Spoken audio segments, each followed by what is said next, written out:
Screencast 5. In this screencast, I'm going to show you how to actually launch a report from the AX client via a menu item.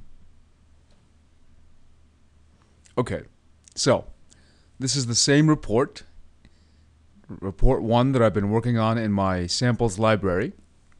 And just to remind us, let me preview the design.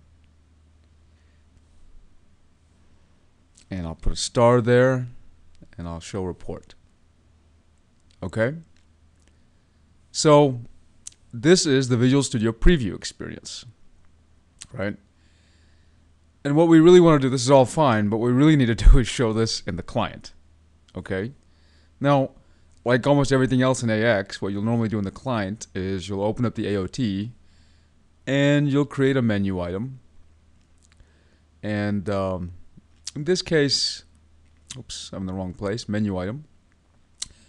And it's going to be an output menu item. I'll go ahead and create one.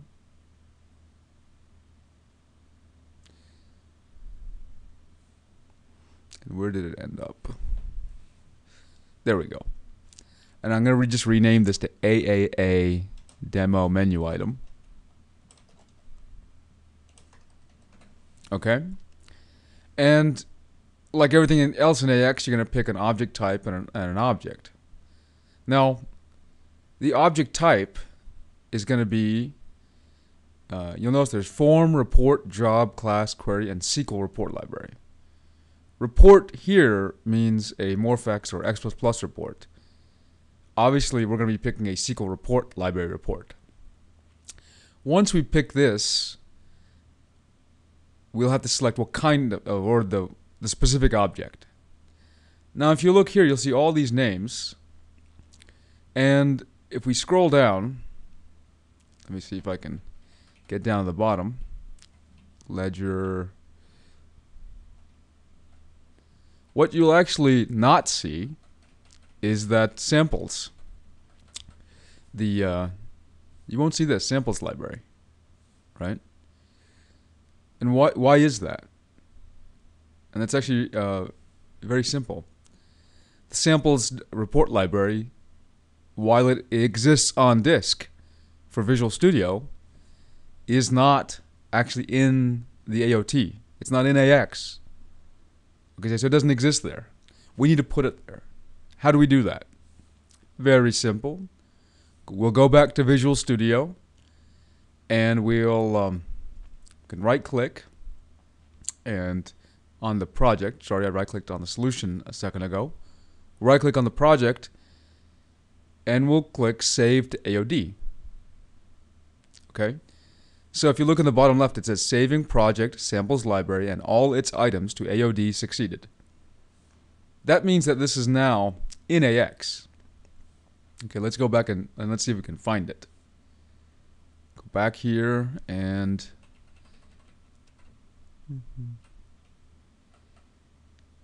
I'm not seeing it this very second. I may need to restart the client. Let's go ahead and do that.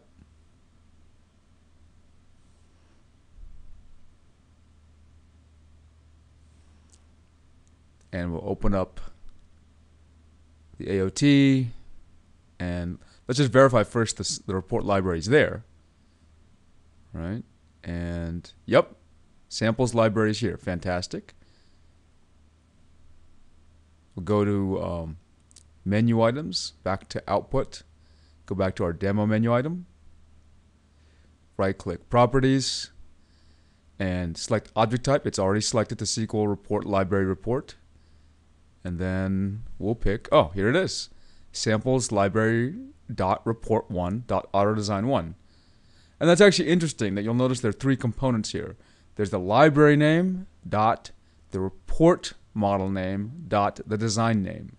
So those three things are what disambiguates or uniquely identifies a specific report, right, or an RDL, so to speak. So I'll select that. And just a forewarning, let me save this menu item. When I try to view this, it will not work. But I want you to see the error, because it's important to see the error. So right click, I'm going to go open. Watch what happens. Okay, something comes up. This form, AAA demo menu item, fine. And I'm just going to give it a few more seconds. We should see an error. Just waiting for it. The reason it's not responding, it's checking something, and it's not finding the thing that it's expecting, and that's why it's kind of taking some time trying to figure out what's going on.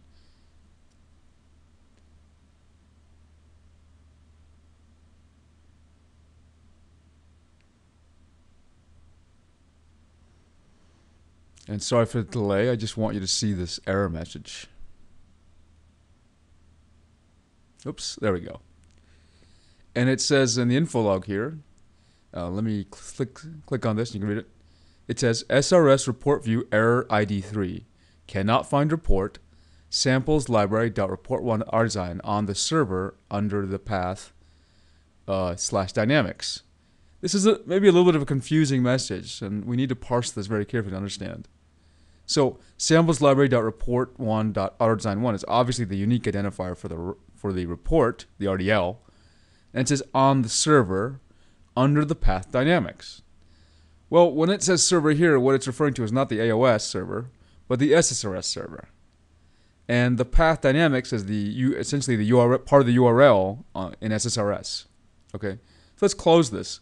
And when you get that error, it's really a very strong indicator that you haven't done something, and then we need something to be done before this all works. And that's very simple.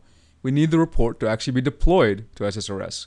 When we were back in Visual Studio just previewing the report, this RDL file was just stored on disk and sort of rendered locally. But it was never actually deployed to the SSRS server, right? So that's what we need to do now.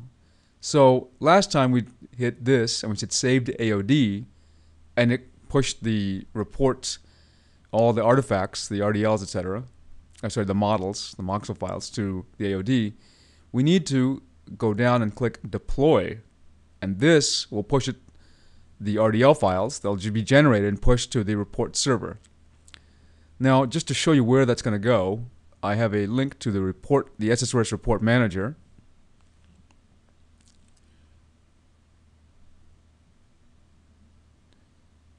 And it'll just take a minute because it's the first time I've run the report manager in a while, so it's spinning up.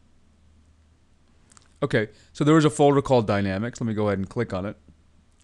And you can see I have this. There's a report there called Demo Diagnostics Report. This is an older report I've been working on, but we don't see samples library .report1.AutoDesign1. We need to get that up there, and that will happen when we right click and go deploy. And look on the bottom left, it says deploy started down here.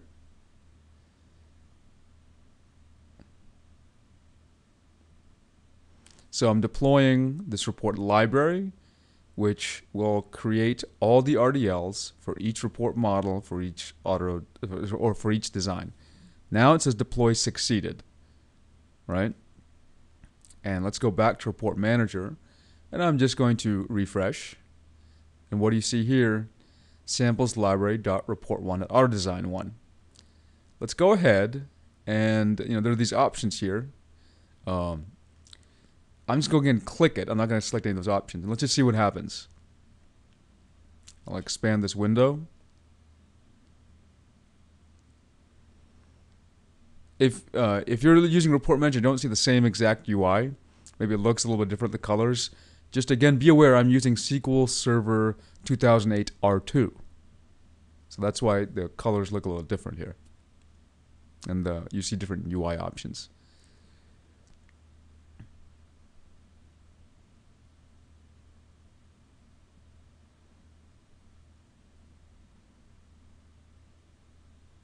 Okay, so you can see the path here, home, dynamics, and the name of the report. Hey, where did this cust group come from? Remember, that's the range on the query, right? So we remember what happened. If I just do view report, you'll see an error. Please enter a value. This is actually SSRS is saying, hey, we need a value. We won't proceed without one. We'll go ahead and put star there. We'll view report. See, loading.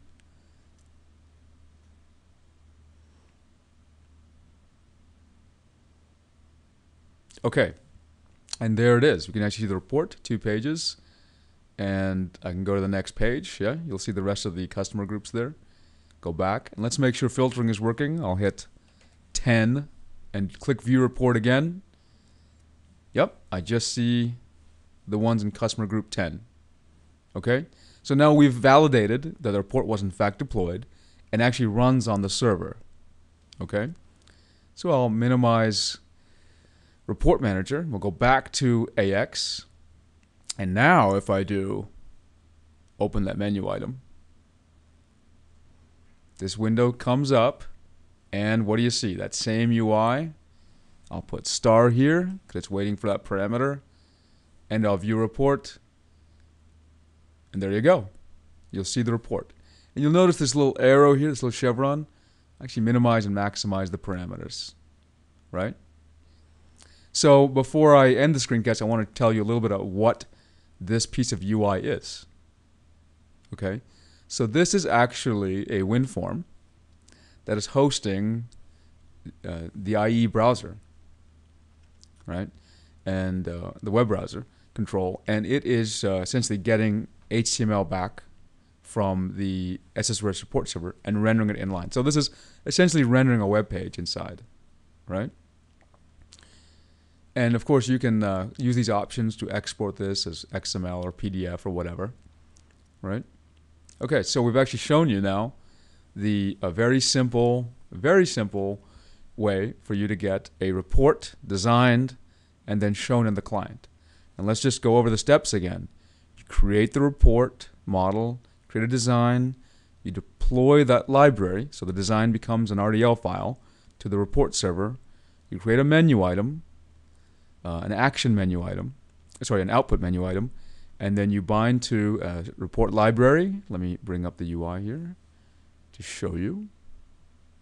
To report library is object type, and then you pick that specific report as object. So create the report, deploy, create menu item, bind to the report, right? Oh, and that report library has to exist not only in the SSRS report manager as RDL, but it also has to be saved back to the AOD. Okay? So keep all that in mind. Those are all the things that have to happen. Okay? And I'll see you in the next screencast. Goodbye.